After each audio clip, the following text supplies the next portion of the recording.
চট্টগ্রামে দিনের প্রথম ম্যাচে সিলেট স্ট্রাইকার্সকে 6 রানে হারিয়ে 9 ম্যাচে দ্বিতীয় জয় পেয়েছে ঢাকা ক্যাপিটাল। প্রথমে ব্যাট করে 6 উইকেটে 196 রান করে ঢাকা, জবাবে 7 উইকেটে 190 রানে থামে সিলেটের ইনিংস। 7 দলের এই টুর্নামেন্টে পয়েন্ট টেবিলের শেষ 2 দলের লড়াই। সেখানে সিলেটকে বড় টার্গেট দিতে টসে জিতে ব্যাটিং বেছে নেয় ঢাকা। দলের ইনিংসে ওপেন করেন তানজিদ হাসান তামিম ও লিটন দাস। তানজিদ 16 বলে 22 করে ফিরে গেলেও রানের চাকা সচল রাখেন লিটন দাস। দলের নামিবিয়ান ক্রিকেটার জেন পিয়ারে কোটসকে 9 ও মোসাদ্দেক সৈকত 4 করে আউট হলে হোঁচট খায় ঢাকা। তবে সাব্বির রহমানের 24, লিটন দাসের 48 বলে 4 ছক্কায় 70 এবং অধিনায়ক থিসেরা পেরেরার 17 বলে 37 রানের ঝড়ে, বিশেষ করে লিটন ও থিসেরার 27 বলে 81 রানের তাণ্ডবে সিলেটকে 197 রানের টার্গেট দেয় ঢাকা।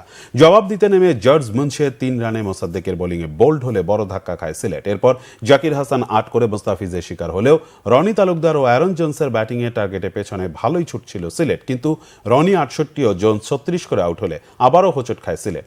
জয়ের জন্য শেষ 10 বলে 32 এবং শেষ ওভারে প্রয়োজন ছিল 17 রান, কিন্তু জাকের আলী 13 বলে 28, অধিনায়ক আরিফুল হক 13 বলে 29 রানে আউট হলে 8 ম্যাচের ষষ্ঠ পরাজয় নিয়ে মাঠ ছাড়তে হয় সিলেটকে।